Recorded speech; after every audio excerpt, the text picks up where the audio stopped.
ఇప్పుడే ఒక వార్త చూసా.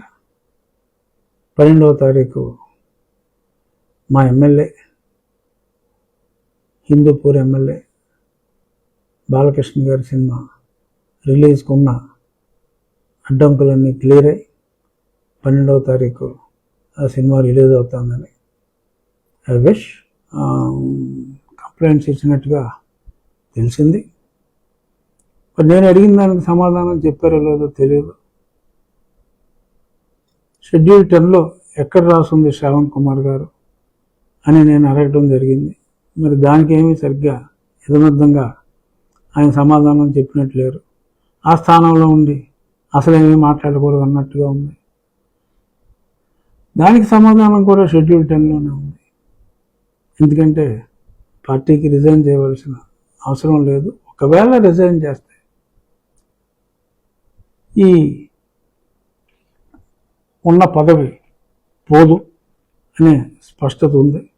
నేను అక్కడ పార్టీ లైన్ గురించి మాట్లాడలేదు. ఒక బాధ్యత లేకుండా సర్వీస్ రూల్స్ వైలేట్ చేసిన అధికారికి ఆ సర్వీస్ రూల్స్ గురించి తెలియజేయటం అది తప్పేలా అవుతుంది. తర్వాత వేరే ఇంటర్వ్యూ కూడా చూశాను శ్రావణ్ కుమార్ గారిని. ఓకే, నా గురించి అగౌరవంగా ముందు మాట్లాడినట్టు ఏకవచనం మాట్లాడలేదు, మర్యాదగానే మాట్లాడారు. నేను కూడా వారి గురించి ఎప్పుడు కూడా మర్యాదగానే మాట్లాడా. భావాలు వేరు, వారి భావం వేరు, నా భావం వేరు. ఆయన జై భీమ్ భారత్ అని ఆయన పార్టీకి అయితే అంబేద్కర్ గారు పేరు పెట్టుకున్నారు, కానీ ఆ రాజ్యాంగంలో ఉన్న అధికరణాలని ఆయన ఫాలో అవ్వట్లేదు. అది ఫాలో అవ్వాలని నేను చెప్పాను. మతం మారితే రిజర్వేషన్లు వర్తించవు అని నా లాస్ట్ ప్రెస్ మీట్ అయిన మరుసటి రోజు యాదృచ్ఛికం అలహాబాద్ హైకోర్టులో మరొక తీర్పు వచ్చింది. ఆ తీర్పులో కూడా సుప్రీంకోర్టు తీర్పులతో పాటు ఇక్కడ హర్నాథ్ గారి తీర్పును కూడా ఉటంకించడం, మన ఆంధ్ర హైకోర్టులో తీర్పు కూడా ఉటంకించడం జరిగింది. మరి ఆ తర్వాత national schedule caste commission chairman మొన్న ఒక లేఖ రాశారు. అది పేపర్లో కూడా వచ్చింది, నిన్న పేపర్లో. అదేమిటంటే ఇలాగా మొత్తం ఎంటైర్ ఉత్తరప్రదేశ్లో ప్రతి చోట అక్కడ పెద్దగా లేవు కన్వర్షన్స్, మనకు ర్యాంపెంట్. బట్ అయినా సరే అక్కడే కన్వర్షన్ అయ్యి బెనిఫిట్స్ అవైల్ చేసుకుంటున్న వారి వివరాలు సమర్పించమని అన్నారు. మరి దాని మీద నా మీద విరుచుకుపడ్డారు శ్రావణ్ కుమార్ గారు. యాక్షన్ తీసుకోవాలన్నారు. మరి ఎస్సీ కమిషన్ కూడా రాజ్యాంగబద్ధ పదవి, షెడ్యూల్ కాస్ట్ వారి హక్కుల పరిరక్షణ కోసం ఉన్న సంస్థ. మరి ఆ సంస్థ అధినేత మరి ఇలాగే ఈ వివరాలన్నీ కలెక్ట్ చేయమని మాట్లాడటం, మరి వారి మీద కూడా రాష్ట్రపతి గారికి ఇంకెవరికైనా కంప్లైంట్ చేసి మరి వారిని కూడా ఆ పదవి నుంచి తొలగించమని అడుగుతారా? నేను I have got nothing against any cost. Shravan Kumar గారు ఆర్ దళిత నాయకులు అందరికీ కూడా నేను చెప్పేది, రాజ్యాంగంలో ఉన్నదాన్ని ఫాలో అవుదాం అనే చెప్తున్నాను నేను. అంతకు మించి నాకు మాట్లాడే హక్కు కూడా లేదు. మాట్లాడినాం. బట్ ఒక కులం అన్నదే లేని ఒక మతం, ఓకే, ప్రతి మతంలో కొన్ని ప్లస్ పాయింట్లు ఉండొచ్చు, కొన్ని మైనస్ పాయింట్లు ఉండొచ్చు. ఓకే, హిందూ మతం అనేది వే ఆఫ్ లైఫ్ అయినా దాన్ని కొంతమంది మతంగా గుర్తించి మన ధర్మం ప్రకారం మరి కొన్ని వృత్తులను బట్టి కులాలు వచ్చినప్పుడు మరి కొన్ని హెచ్చు తగ్గుల గురించి మాట్లాడినప్పుడు చాలామంది విభేదించవచ్చు. బట్ ఆ రోజు ఆ ధర్మం కోసం కొన్ని నియమాలు పెట్టుకున్నారు. అది రైటా రాంగ్ అన్న దానిలోకి నేను ఇప్పుడు వెళ్ళను. కానీ అసలు కులాలకు అతీతంగా ఒక ఒక గొప్ప మతాన్ని జీసస్ క్రైస్ట్ మరి ఆయన బోధించినప్పుడు ఆ మతంలోకి మనం వెళ్ళి ఆ మతంలో లేని కులాన్ని మనం చొప్పించి ఆ మత సిద్ధాంతానికి వ్యతిరేకంగా మనం మాట్లాడటం ఎంతవరకు సమంజసం?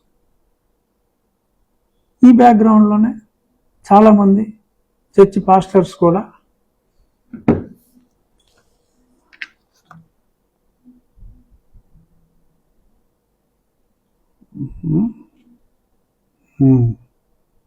ఓకే, ఈ క్రమంలోనే చర్చ్ పాస్టర్స్ మొన్న మా జిల్లాలో గొడవ చేస్తున్నారు. ఏమిటంటే పాస్టర్స్ యొక్క కాస్ట్ సర్టిఫికెట్ వెరిఫై చేస్తున్నారు, ఇది మా హక్కులకి భంగం, గోప్యత ఉండాలి అని. ప్రెసిడెంట్ ఆఫ్ ఇండియాకి ఒక హిందూ దళిత సామాజిక వర్గానికి చెందిన వ్యక్తి మరి ఆయన ఒక లేఖ రాస్తే